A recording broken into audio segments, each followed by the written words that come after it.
Hey, what's up, everyone? My name is Daniel. My name's Ethan. And I'm Nephi. Welcome back to the Playbook Live, and we are your esteemed hosts. Thanks for joining us. What's up, boys? What's up? Good to be back.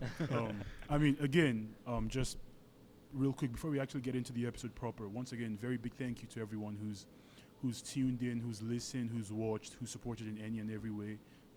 Very big thank you, very much appreciated. We spoke about the Premier League last week. It feels like we've been having a lot of Premier League talk lately. We were thinking something a bit different this time. Obviously, the Champions League group stage.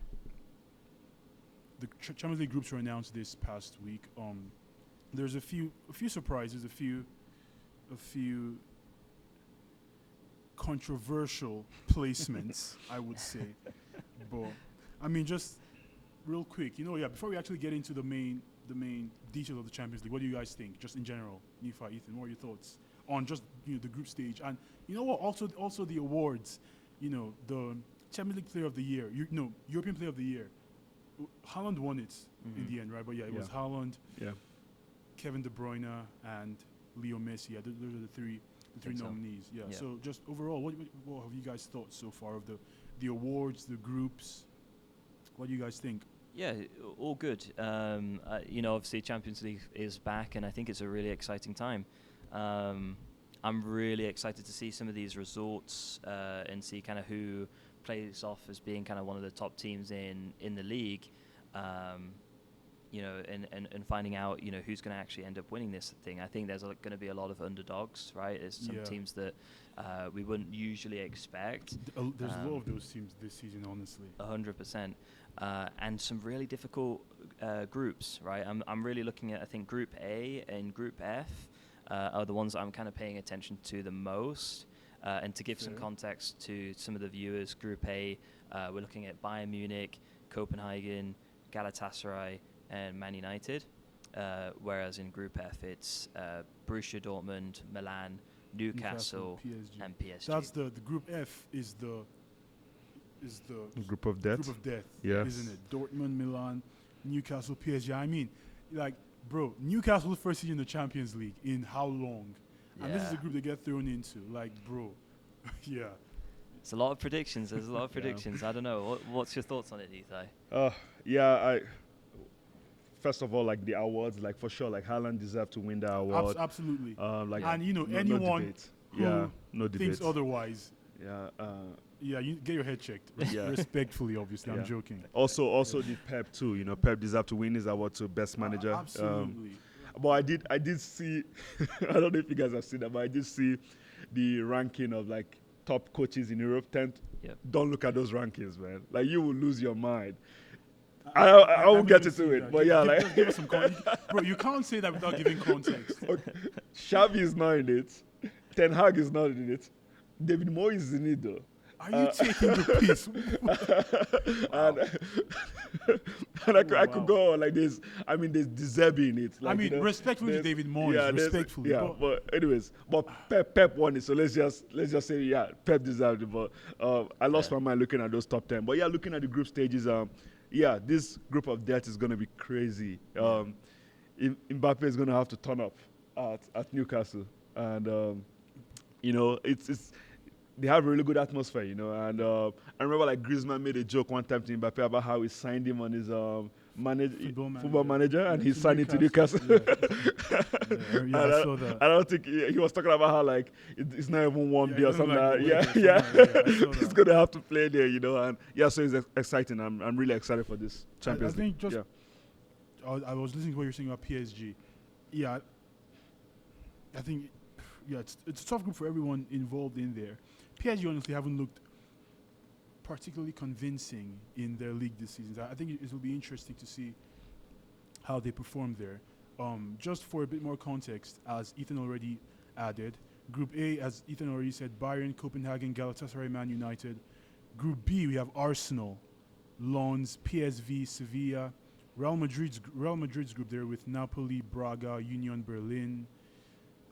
Group F, Dortmund, Milan, the group of death. Newcastle, PSG.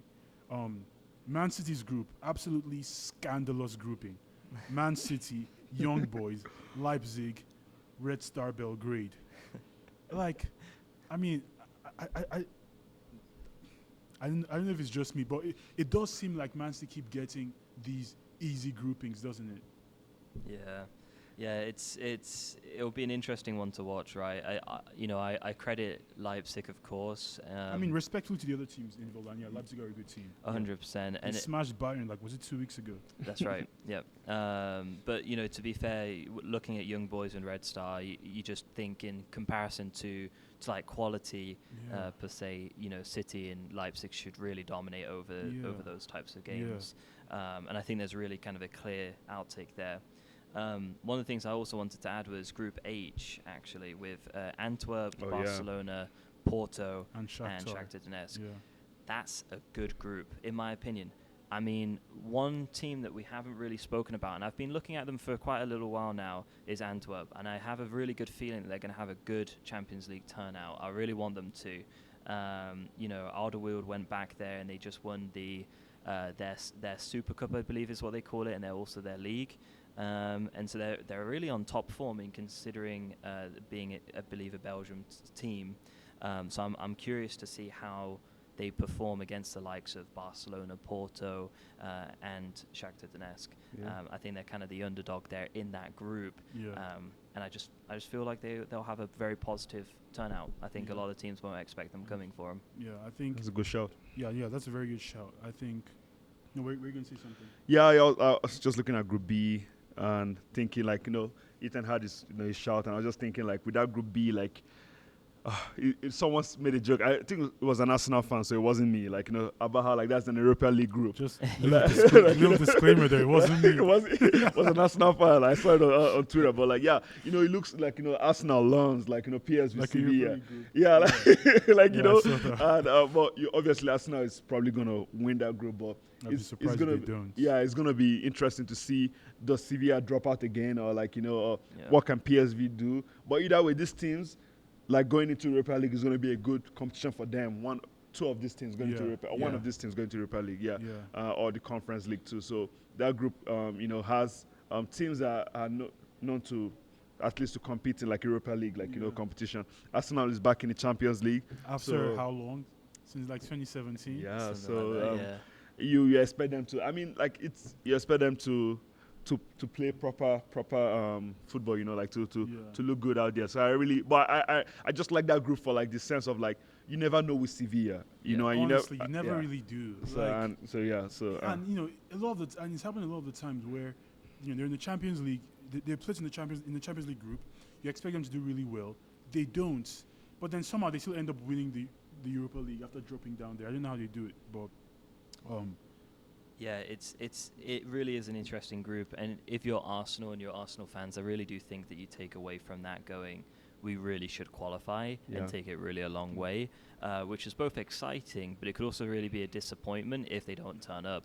And that's some of the bigger questions. I mean, I'm looking at that French team, Lens, in their season right now. They've currently played 4 games and they have 1 point from that 4 games.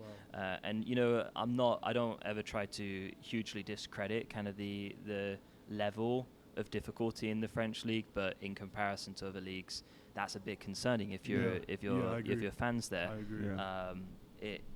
I'm really curious to see how they do, because I don't know if they've kind of got that depth in their squad to really push out against some of these other teams in the Champions League. I think, speaking about what you just said, depth in their squad, I'm thinking about Group F, Dortmund, Milan, Newcastle, PSG.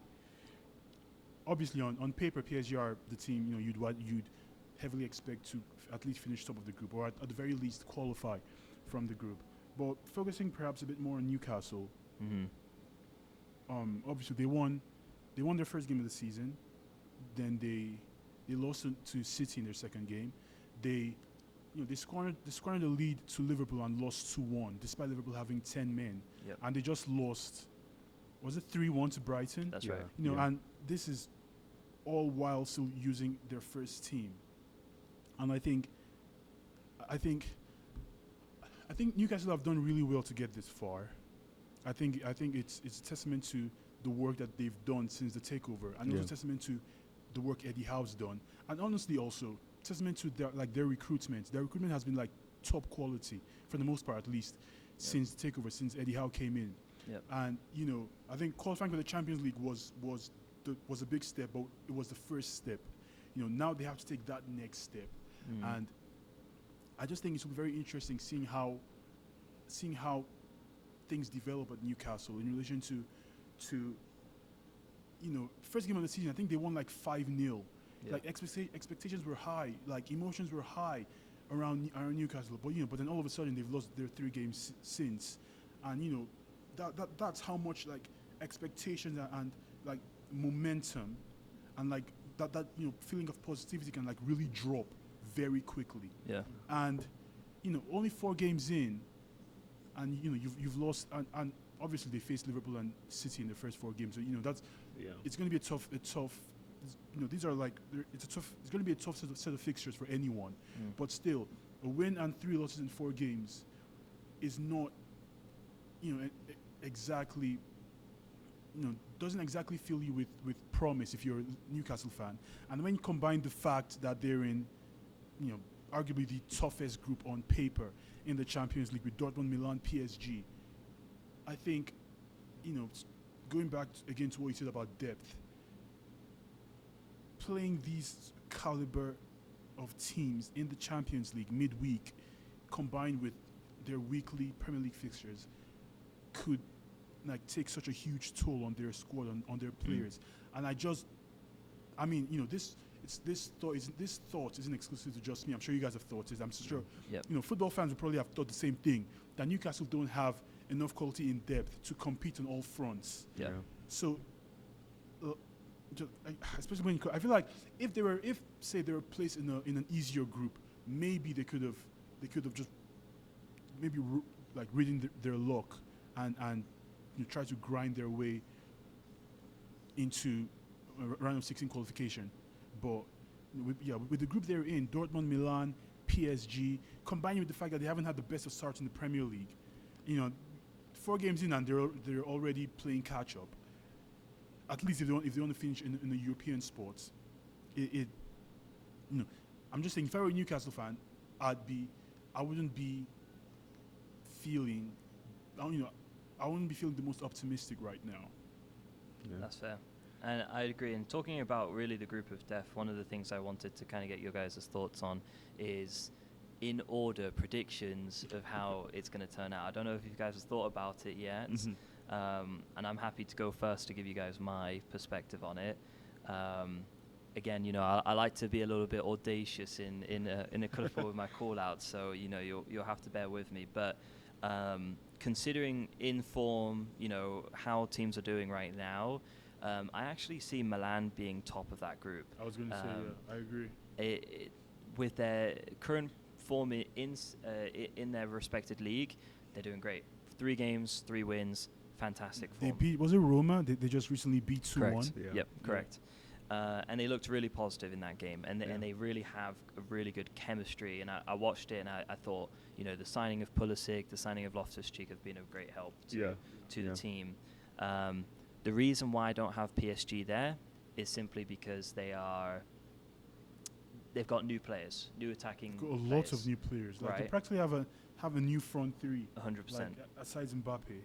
And that goes into their respected league as well. And haven't really been able to turn around some results. 2 draws, 1 win. And I think it's just because they haven't built that chemistry yet. I do think there's a positive outlook on a lot of those PSG players that have come in. And so, it could turn out that during the Champions League they do really well. But again, I think that there's going to be a little bit of time that needs to kind of develop there for them. So I'm going to put them second. I still think they'll perform. Yeah, I still think they'll do well. I think Dortmund will come third and then Newcastle fourth. Yeah. That's my prediction. I think I agree with that. I think Milan, for me, like you said, are going to take some spot. PSG, as you said, I think PSG have struggled a bit this season. I think, if I recall correctly, I think they drew their first 2 games. In Ligue 1. And then the first game was a goalless draw. Their second game, 1-1. I think Mbappe scored, but they ended up still drawing. That's correct. I think their third game they won like 3-1, but it felt like a really hard fought win. Yep. They scored like, if I recall correctly, it was like 0-0 at half time, and then they scored 3 goals in the second half. Yeah, it looks like that. Yeah, and they managed to score like 3 second half goals. And I think, I'm not going to predict PSG to go on to win the Champions League, obviously. I don't think anyone in their right senses will do that. But I do think, honestly, I think even finishing second, when you consider the ambitions their wealthy owners have of PSG, I think honestly even finishing second could arguably be deemed as a disappointment. Yeah. Because I think on paper, and obviously football isn't played on paper, but on paper, like exclusively on paper, you'd expect PSG to still to finish top. Yeah. But as I said before, football isn't played on paper, and on the pitch, Milan look right now the best footballing team of all these 4 teams in that group. So yeah, I would agree with that. I would say Milan top, PSG second. I haven't been impressed by Dortmund this season at all. So I think Newcastle, I'd go Newcastle third, just as you said. Newcastle third, Borussia Dortmund fourth. I actually think PSG is going to come first. Okay. Because Luis Enrique comes in, right? He has like signed Asensio and some other signings. Yeah. Then Mbappe gets reinstated into the team. Yeah. The next thing you know, we're signing like pretty much a French fortress, Yeah. Colomani, I saw a Dembele. tweet yesterday that said Mbappe got rid of the South American player so he could sign his French brother. Like sometimes you just got to think about like he's giving his maybe said something like, look, I can win you something with this with this 2 up front with me, right? So they have the French connection, right? They have that understanding from national team, and sometimes it's not really like doesn't account for anything. Yeah, but it could. Really could. Like you have Dembele on the right, Mbappe on the left. Mbappe. They're all quick. That could be a deadly. Yeah, they're all quick. They're all like maybe like Kolomani is not prolific, but he's good enough like to. And honestly, in that PSG team, I think as you said, he's good enough. Yeah. But in that PSG team, they don't really need an incredibly prolific striker. They just need Mbappe. someone to complement Mbappe. Yeah.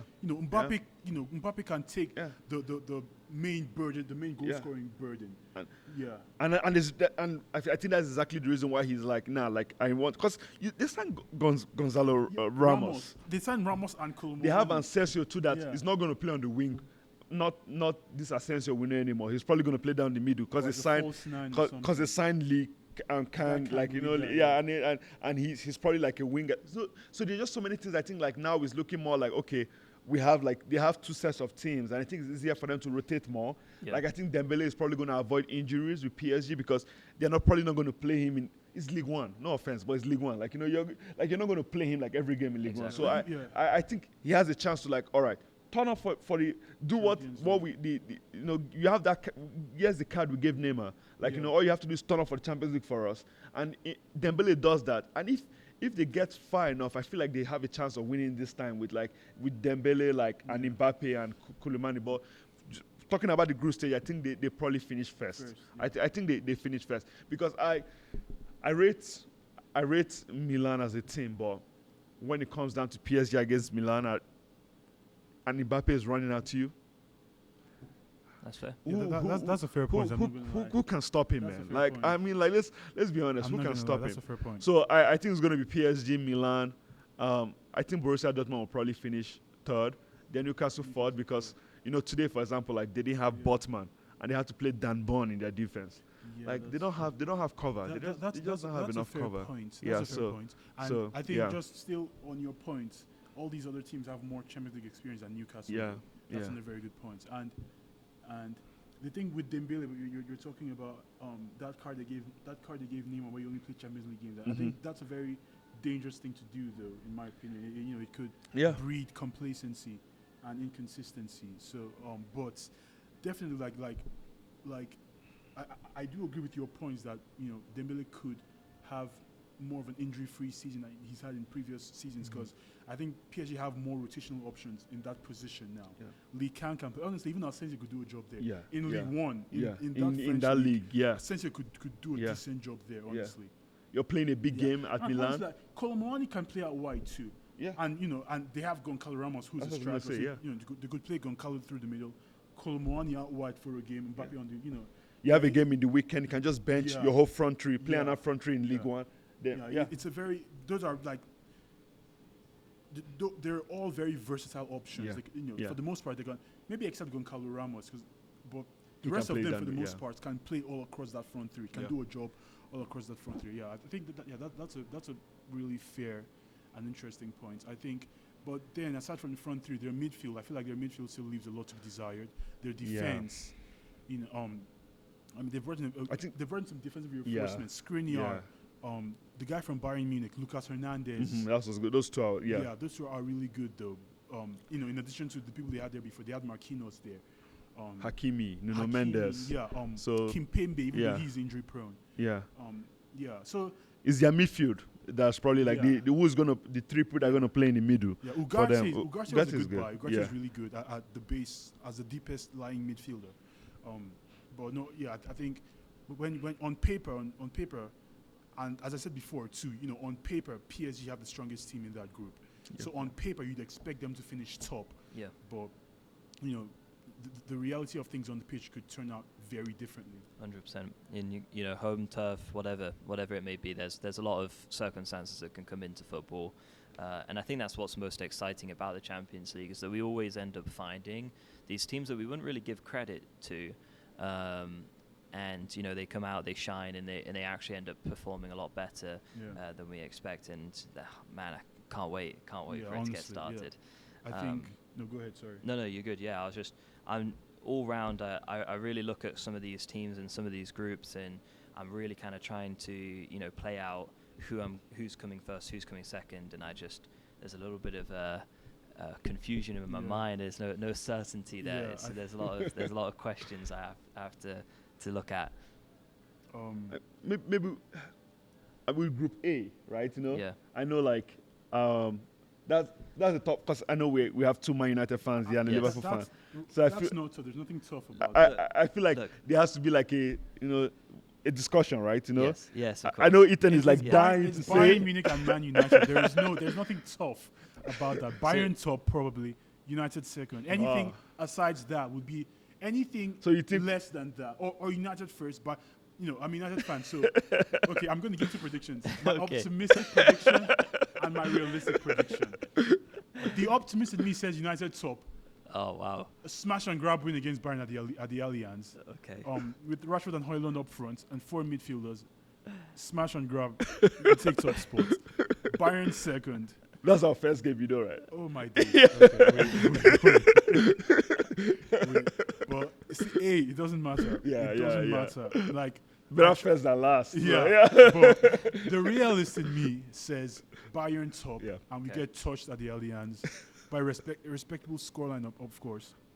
But Bayern top and United second. So, but we're talking about like the two progressing from the group, right? No, just what else do you think we take third? Yeah, just say. Well, I don't think anyone aside Bayern United are going to qualify for that group. Yeah, then who's third? I would say I'd put Galatasaray third. Yes. And Copenhagen fourth. That's interesting. I don't know. I look at that group and I think I have a lot of questions. Okay. All right. I'm not fully convinced on Bayern Munich, first of all. I want to, make that very I'm telling you, we could give them a smash and grab. I was going to get there. Bayern under Tuchel haven't been convincing. At least not for me.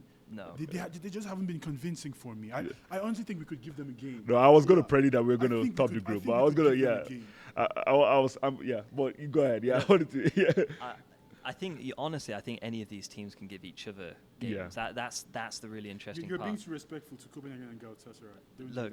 Look. It's United and Bayern. I'm joking. I can see Copenhagen or Galatasaray finishing in one of those two positions. I don't know which one it will be, but in my opinion, either Bayern Munich or United will miss out, and one of Copenhagen or Galatasaray. He's done it again, man. Like, I'm telling you, bro. Seriously, bro.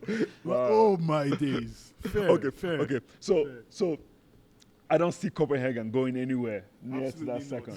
Respectfully, but I can see Galatasaray giving Bayern or Man United run for their money at home, at their home, Fair. with that atmosphere. That atmosphere, It's ridiculous. over there, bro. So like, I've seen some of the clips. exactly, and the same thing with Bayern coming, us going to Bayern's home and Bayern coming to our home. So I feel like those three teams have home advantages. Yeah, I agree. Like, you know, Yeah. so agree, it's I because agree. Man United is good at home, Bayern is good at home, Yeah. Galatasaray is good at home. So like you have to find a way to win your away games. Yeah. That's fair. So I feel like what's gonna happen is like, I really think that Man United we can go into that game with not being cocky and knowing that we're Bayern's home and be respectful to them. Yeah. And I think we can come out on top. We can be first in that group. Bayern will probably be second. Galatasaray will probably be third. Yeah, I feel that's what's going to happen. We're going to respect them enough to be like, okay, Yeah, we we know have we're to going to respect Bayern's them, home. you know. And yeah, None of this, fullbacks inverting, leave Casemiro alone, play Mount and Bruno higher up. None of that, bro. Yeah. None of that. We have to be compact. yeah, And like Ethan was, like you guys already alluded to, like I haven't been convinced by Bayern on the 2 goal. They lost to Leipzig. Yeah. Was it 4-0 or was it 4-1? 3 or 4, yeah, something. I know. I think like Danny almost scored a hat trick in that game. they almost lost today against Borussia Mönchengladbach. They came Yeah, from behind 2-1. Yeah. And bro, even the games they've won, I watched their first game of the season where I think they won 4-0. Harry Kane, I think Sané scored 2. Harry Kane scored. I think Mathis Tel scored the 4th one. Like I watched that game. Yeah. And even they won 4-0, but it just still felt like something was missing. You know, it felt like that result had more to do with just the sheer lack of quality of their opponents than it had to do with Bayern's brilliance. Like they're just, and Tuchel is a good manager. I think we saw that at PSG. We saw that at Chelsea most recently. Yeah. But something He's good. it just feels like something just isn't clicking for him at Bayern Munich. Well, he's been crying out for a DM, you Yes. know? And if your manager has been crying out for a defensive midfielder, But they've tried. Yeah, They tried to sign sign Rice. He said no. They tried to sign Paulinia, that fell the through. Paulinia guy, But that no, fell through. but that's I'm saying like that shows that your manager does not have confidence in the team. So himself, he knows his midfield is an issue. He's literally told us what his issue is. He's literally like said, "I don't have a DM." Nagelsmann had these same players. Like, and yeah. Last season in the Champions League, Bayern literally, like, Bayern won all their games in the Champions League last season. With under Kimmich under and Nagelsmann. Goretzka, like So, the same players. Yeah, so I'm not going to take that excuse. I mean, obviously, in ideal circumstances, you give your manager what he wants. Yeah. But come on, these are more than talented enough players to like I agree. be doing better. I agree. Doing much better. So yeah, I'm not convinced by Bayern. I still think they finish in top 2. But as like we already alluded to, I think United could honestly give them a game. I think if Ten Hag gets his tactics right, I mean, we went to the new camp last season and very nearly beat Barcelona. So if Ten Hag can get his tactics right, I honestly think we can give them a game.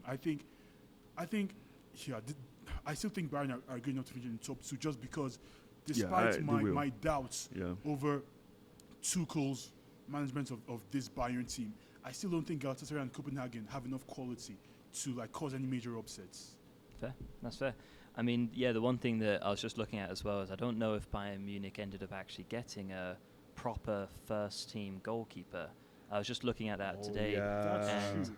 and they're still playing that Ulreich. second. Was yeah, it Ulrich. Ulreich? Yeah. mhm. And Norwich he's still I out thought, injured, right? I think they signed someone, It's but an it's someone we Israeli- don't know about. It's like I think they might have. It's it starts with a- Israeli, I thought. it starts with a P. If I look at Yes, it, yeah, Perez. Perez, yeah, that guy, yeah. 23-year-old goalkeeper Yeah, from Israel. Israel, yeah.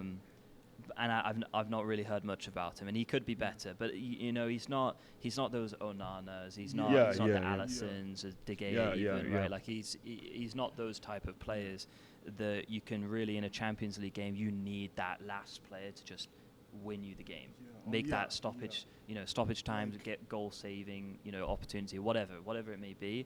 And that's kind of what I fear about Bayern Munich more than anything. I think they've really improved their back line. I think their attacking options are great. In fact, he's Yeah. an incredible centre back, and, Fantastic. like, I wish we got him. Like, Yeah. I wish we got him. it's fantastic. Yeah. So question that I have for you guys, I know because you're both United fans, if United didn't come into one of those top 2 positions, how do you feel? Like, would that be an upset to you? Oh, I absolutely. think that would be a major. Oh. I think that would probably be grounds for Ten Hag to lose his job. Yeah, Really? season Okay. gone. Yeah, Absolutely. absolutely. Yeah, Bro, you absolutely. You can't do that. Yeah. Absolutely. You can't do that. You can't come back in the Champions League Yeah, after absolutely. the year out and get the group we got. Okay. Yeah. Where Bayern Munich on paper at least are our only major, Yeah. major like big opponents. That's fair. And then not qualify from the group. Yeah. That's fair. Like, I love Ten Hag, but Yeah, I think I was gonna say, if you don't qualify from that group, I think that would be sufficient enough grounds for Ten Hag to lose his job. You have 6 games, bro. 6 games. Get it done. Yeah. Yeah. Like No, 6 no. games, you That's get fair. it done. That's fair. You find a way, bro. Even if, and I honestly think we can give Bayern a game. But even if, say, we lose to Bayern, you have 4 other games. You get it done. Yeah, Find a way. You know, we're paying you the big bucks. Yeah. To get it done. You Yeah, get it done, bro. There no excuses. Like, and I'm tired of excuses from Man United, man. I'm tired. It's been 10 flipping years since we won the Premier League, bro. Like, bro, I'm tired. No excuses. You get it done, or you get it done, or you get sacked. Yeah. I love you, Eric. I think you're a magician, but you have to keep proving it. Keep proving it for me. Yeah. I don't know. Yeah, Nephi, I tell me. was gonna say like the same. I'm on this absolutely the same page. Love Ten Hag, but like it's tiring. Yeah. Like Yeah, that's fair. you're at Man United, and every season is we're not there yet, or like it's gonna For take some 10 time, years, or bro. it's gonna For 10 years, like come on. what? Say that we don't. Do we have the players, or we don't? Then sell some players. You can't sell some players. You can't buy players. Then you want to give excuses. Like Yeah. I'm just saying, like when we go in there, the only 2 games that should be tough for us, I've already said, is home to Bayern, home to Galatasaray, and you should be winning that Galatasaray game and at least getting a draw at Bayern. Yeah. So how don't you qualify from this group? We have to So qualify. like you have to qualify. Yeah. Round of 16 or wherever, we'll talk about that when we get there. But you have to qualify from this group. And I think Ten Hag understands Yeah, he understands what the it. job He demands. understands it, yeah. Again, it's the players sometimes I worry about. Do these players understand? Like you cannot go in there and do what we did in Europa League and then come out and say, "Oh, it's Sevilla tax. We got Sevilla. They are the boogeyman of." I don't give like ridiculous. that, I that don't was give a crap about any that was ridiculous. rubbish boogeyman. Like if crap. If Liverpool loses to crap. Sevilla in the Europa League, you guys will be fuming. That's true. Fuming. Don't tell true. me they're But the the whole media is talking about how like, oh, that's what Sevilla does. Well, Man United, like, what gives a crap what Sevilla does? Like, That's you know, fair. like, oh, that's what Sevilla does. It's embarrassing. Like, it's really embarrassing. Like, what happened last season in Europe, and it can't happen again this season. I'm not saying we should go win the Champions League. No, but bro, we have to qualify from the group. You know, we take it step by step. The first step right now is qualifying from the group. When we reach round of 16, then we'll talk about that. But just to wrap up, let's just quick fire, just real quick. Let's go through each of the groups and just give our predicted top 2. Okay. Group A. So we'll go group by group. So Group A, I already said Bayern Man United. You said Bayern Man United. Yeah. I'm going to say Bayern Galatasaray. Controversial, I like it. Okay. Group B. For me, it's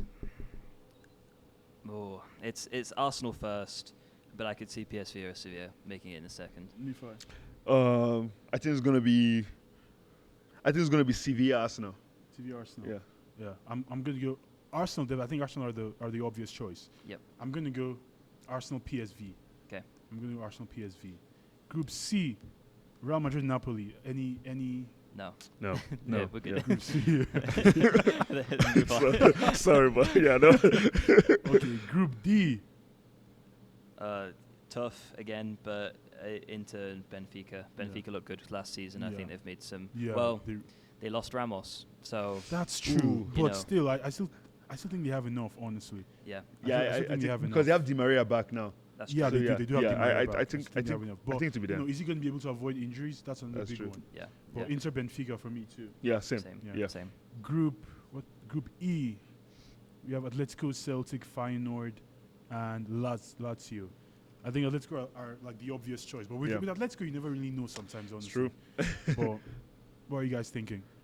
I'm gonna go with Atletico and Lazio on this one. I don't know if Feyenoord have enough depth to really compete. I think Celtic could maybe put in a good fight, especially in their home ground. That's true. Home but advantage again. Yeah, the home advantage will come in pretty big for them. But I do think Lazio and Atletico will push out. Yeah. Yeah. Nephi? Atletico Feyenoord. Yeah. Like Feyenoord. Yeah, I really like Feyenoord. I've watched them play, like Europa Conference, like last couple seasons, and really good team. I really like their manager. Like I think he's really good tactically, and also like he competes good. So I feel like they will end up second. I agree. I like the Feyenoord manager. Yeah. I'm trying to remember his name. I can tell you. onslaught. Yeah, onslaught. Yeah, I think Feyenoord they play a really attractive brand of football. So yeah, I'm gonna go I'm Atletico. excited. Yeah, I'm gonna go Atletico Feyenoord as well. Group F. I think we already established Milan PSG, Yeah. right? Yeah. Milan Yes. PSG all across Yes. the table. Group G. Skip. City, City Leipzig, ridiculous. yeah. Like ridiculous. City, like scandalous, bro. That's what it is. Scandalous. City, Leipzig. Group H, Barcelona, Porto. But Yeah. Barcelona, Porto. Yeah. I think I do want to put out there that I do think that Antwerp will come above Shakhtar Donetsk, no matter Okay. the outcome. So I think, finish- okay. I do That's think they'll fair. probably come third. That's fair. Yeah. Barca, Okay. Porto. Barcelona, Porto. Okay, let's see. Before we wrap up, who you guys, just final thoughts, who you guys think will actually go on to win? I feel like City are the biggest, City are the favorites in every new Champions League season. But who you guys, City are, again, being the defending champions, are the favorites. But who do you guys think will win? But who do you guys think will prove to be City's biggest challengers this season? It's difficult. It's really hard. I agree. I still think that we could see a lot from both Real Madrid and Inter, last season. Yeah. I think they will probably be the biggest competition. Yeah. I really do want to see a lot from Arsenal, but I just don't know. Yeah. I don't. They've I'm been not. out, they've been out they've of the been Champions League shaky. for so long. Yeah. It's almost kind of difficult. They go on easy groups, so it's easy to predict that they'll probably qualify from their group. Yeah. But outside of that, it's almost kind of difficult to predict how they'll perform, considering they've been out of the Champions League for so long. Agreed. What do you think? Who do you think will be the biggest challenger to City this season? Ancelotti started like kind of benching Cruz and Modric, like phasing them out a little bit, bringing in, like preparing for Camavinga next and Valverde, season. Tchouaméni. I think that changes a lot. Not the sense of like they're going to play a certain kind of different kind of football than what they played, but more energy in the midfield. I feel like that's what happened last season with Man City. Was like they just didn't have that, like bro. They just yeah, didn't have and in that second leg. yeah. Yeah. I love Cruz and Modric, by the way. Like I think they're going to play games, and they should play games. They're like 50. Modric is like 50. But when you get to a certain point where you're playing certain teams like Man City, you need enough you people need to bring on bodies. at least, like So but I just don't know if I think Madrid's for sure is going to be there. It's disrespectful for you to talk about Champions League and not talk about Madrid getting there. But I don't know how they're going to do without like a world-class striker. Yeah. Bellingham has been scoring the goals, but we all know it, after a while, like it kind of you're a midfielder. Like it's gonna die down after a while. Like you can't score every week. He scored every week. Well, Yes. you can't score every week. Like That's we all know. Let's be realistic. Yeah. So honestly, I think Man City does not have a competition. Let me just put it out there and tell you right now. There's not a single team I can say that can beat Man City. And like when I say this, I'm not. It's scary. I have no love for that club, by the way. But it's that's just how good. That's how good they play. Like that's just how good they play, and it's kind of scary because they know how to control the tempo. They know how to increase the tempo. They know how to like slow it down. Like you watch the games they played this season in the Premier League. Like they played Newcastle for example. Newcastle was running all around, and they just like dropped the tempo, slowed it down like, to their pace. So, so the question is, who can beat Man City in the Champions League? And I can't say any team can right now. I can only say when we get to that point, round of 16, when I've seen teams play. Because honestly, I cannot tell you who can beat Man City. I agree. I think the biggest question isn't who's going to win the Champions League. It's who's going to beat City this season in Europe. It's too early right now to say because I feel like a lot of the other teams you traditionally expect to challenge Man City, they have such huge question marks over them too. Like Bayern, as we already discussed, Barcelona too. They got knocked out in the group stage last season in the Champions League. Yep. And the other teams, Real Madrid and Inter Milan, good teams, but as we saw last season, City actually beat both of these teams to win the Champions League last season. As we saw last season, when push comes to shove, neither one of them is at the level yet where they can like match Man City for a full 90 minutes. So I think it's going to be interesting. I think very informative, very interesting episode. Thank you everyone for watching, for tuning in, for listening, for engaging, for interacting. Thank you. We appreciate you. Make sure to like, subscribe, share. watch, binge, do everything. All do of everything. it. All of it. From all three of us, thank you. Mm-hmm. Thanks for joining us. We'll see you soon. Peace. Peace out.